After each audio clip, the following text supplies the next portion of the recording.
सिंधु घाटी सभ्यता प्राचीन दुनिया का एक अजूबा आज भी हमें हैरान करती है।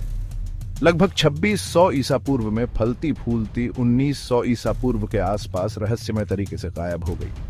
इसने अपने पीछे उन्नत शहरी नियोजन, परिष्कृत जल निकासी व्यवस्था और रहस्यमय कलाकृतियों की विरासत छोड़ दी। यह सभ्यता, जिसे हड़प्पा सभ्यता भी कहा जाता है, वर्तमान भारत और पाकिस्तान में फैली हुई थी। ये प्राचीन मिस्र और मेसोपोटामिया से बहुत बड़ी थी। 20वीं सदी की शुरुआत में इसकी खोज ने प्राचीन दुनिया के बारे में हमारी समझ को बदल दिया। हड़प्पा सभ्यता प्रारंभिक मानव समाजों की सरलता और क्षमताओं का प्रमाण है।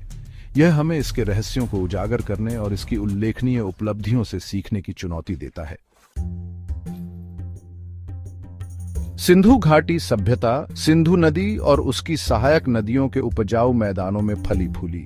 यह क्षेत्र, जो अब भारत और पाकिस्तान के बीच बंटा हुआ है, कृषि और शहरी विकास के लिए अनुकूल वातावरण प्रदान करता था। सभ्यता उत्तर में हिमालय से लेकर दक्षिण में अरब सागर तक फैली हुई थी। यह पूर्व में घग्गर हकरा नदी घाटी और पश्चिम में मकरान तट तक फैली हुई थी। वर्तमान पाकिस्तान में हड़प्पा और वर्तमान पाकिस्तान में मोहनजोदड़ो जैसे प्रमुख शहर सभ्यता के शहरी नियोजन कौशल के प्रमाण हैं। इन शहरों की योजना सावधानी पूर्वक बनाई गई थी, जिनमें मानकीकृत बाट और माप, उन्नत जल निकासी व्यवस्था और प्रभावशाली सार्वजनिक संरचनाएं थीं। हड़प्पा और मोहनजोदड़ो, दो सबसे प्रमुख हड़प्पा शहर, सभ्यता के दैनिक जीवन की झलक पेश करते हैं। ये शहर शहरी नियोजन और इंजीनियरिंग के चमत्कार थे। वर्तमान पाकिस्तान में स्थित हड़प्पा व्यापार और प्रशासन का एक प्रमुख केंद्र था। इसमें एक विशाल गढ़ अन्न भंडार और कार्यशालाएं थीं। मोहनजोदड़ो, जो वर्तमान पाकिस्तान में भी है, अपनी परिष्कृत जल निकासी व्यवस्था और विशाल स्नानागार के लिए जाना जाता था। यह बड़ा, अच्छी तरह से निर्मित कुंड हड़प्पा समाज में अनुष्ठानिक पवित्रता के महत्व का सुझाव देता है। दोनों शहरों में पकी हुई ईंटों से बने मानकीकृत घरों वाले आवासीय क्षेत्र थे। खिलौनों, गहनों और अन्य कलाकृतियों की खोज एक जीवंत और परिष्कृत शहरी जीवन का सुझाव देती है। हड़प्पा शहरों का शहरी नियोजन अपने समय से बहुत आगे था। शहरों को ग्रिड पैटर्न में बनाया गया था, जिसमें सड़कें समकोण पर एक दूसरे को काटती थीं। इस सावधानीपूर्वक योजना ने कुशल परिवहन और अपशिष्ट प्रबंधन को सुगम बनाया। हड़प्पा में एक परिष्कृत जल निकासी व्यवस्था भी थी। अधिकांश घरों में शौचालय और नालियां थीं, जो सड़कों के नीचे चलने वाले ढके हुए नालों के नेटवर्क से जुड़ी थीं। सार्वजनिक कुएं स्वच्छ पानी तक पहुंच प्रदान करते थे और अन्न भंडार अतिरिक्त भोजन के भंडारण के लिए रणनीतिक रूप से स्थित थे। विभिन्न स्थलों पर शहर नियोजन में एक रूपता, एक मजबूत केंद्रीय प्राधिकरण और एक साझा सांस्कृतिक पहचान का सुझाव देती है। भाग 5, वास्तुकला और बुनियादी ढांचा, विरासत की ईंटें। हड़प्पा वास्तुकला की विशेषता मानकीकृत पकी हुई ईंटों का उपयोग था। एक समान आकार और आकृति की इन ईंटों का उपयोग घरों, सार्वजनिक भवनों और यहां तक कि शहर की दीवारों के निर्माण के लिए किया जाता था। हड़प्पा के लोग लकड़ी, मिट्टी, ईंट और पत्थर सहित कई अन्य सामग्रियों का भी इस्तेमाल करते थे। उन्होंने ईंट बिछाने और निर्माण के लिए उन्नत तकनीकें विकसित की। मोहनजोदड़ो में विशाल स्नानागार, एक विशाल ईंटों से बना कुंड, उनके इंजीनियरिंग कौशल का प्रमाण है। अन्य उल्लेखनीय संरचनाओं में हड़प्पा में अन्न भंडार और कई हड़प्पा शहरों में पाए जाने वाले गढ़ टीले शामिल हैं।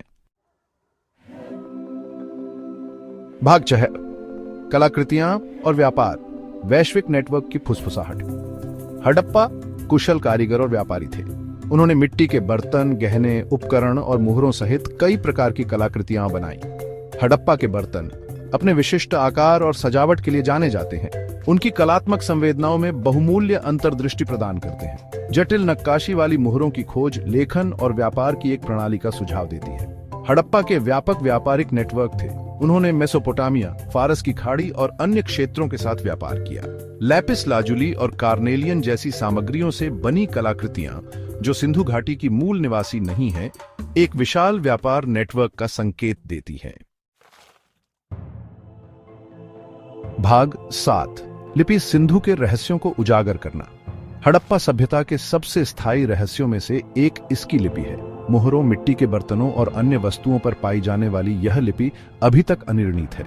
माना जाता है कि यह लिपि चित्रलिपि है, जिसमें प्रत्येक प्रतीक एक शब्द या अवधारणा का प्रतिनिधित्व करता है। कई प्रयासों के बावजूद विद्वान सिंधु लिपि को पूरी तरह से समझ नहीं पाए हैं। लिपि को समझना हड़प्पा भाषा, संस्कृति और विश्वास प्रणालियों को समझने में एक बड़ी सफलता होगी। भाग 8, पतन एक स्थायी रहस्य। 1900 ईसा पूर्व के आसपास हड़प्पा सभ्यता का पतन विद्वानों के बीच बहस का विषय बना हुआ है।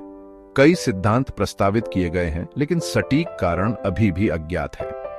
एक सिद्धांत बताता है कि जलवायु परिवर्तन संभवतः मानसून के पैटर्न में बदलाव, सूखे और कृषि में गिरावट का कारण बना। इससे सभ्यता कमजोर हो सकती थी और बाहरी दबावों के प्रति संवेदनशील हो सकती थी। अन्य सिद्धांत बाढ़, वनों की कटाई, अधिक जनसंख्या या आक्रमण जैसे कारकों की ओर इशारा करते हैं। यह संभावना है कि कारकों के संयोजन ने कभी फलने फूलने वाली इस सभ्यता के पतन में योगदान दिया। भाग 9, हालिया खोजें और चल रहे शोध। सिंधु पर नया प्रकाश। हालिया पुरातात्विक खोजें और चल रहे शोध हड़प्पा सभ्यता पर नया प्रकाश डाल रहे हैं। नए स्थलों पर खुदाई से सभ्यता की भौगोलिक पहुंच और सांस्कृतिक विविधता के बारे में हमारी समझ का विस्तार हो रहा है। भारत में धोलावीरा अद्वितीय जल प्रबंधन प्रणालियों वाला एक हड़प्पा शहर की खोज ने बहुमूल्य अंतर्दृष्टि प्रदान की है। इसी प्रकार भारत में राखी गढ़ी की खुदाई से एक बड़े और सुनियोजित शहर का पता चला है। डीएनए विश्लेषण और आइसोटोप अध्ययन जैसी वैज्ञानिक तकनीकों में प्रगति शोधकर्ताओं को हड़प्पा के लोगों, उनके आहार और उनकी उत्पत्ति के बारे में और अधिक जानकारी प्राप्त करने में मदद कर रही है। सिंधु घाटी सभ्यता का अध्ययन एक सतत प्रयास है, जिसमें नई खोजें लगातार इस प्राचीन सभ्यता के बारे में हमारी समझ को नया रूप दे रही हैं।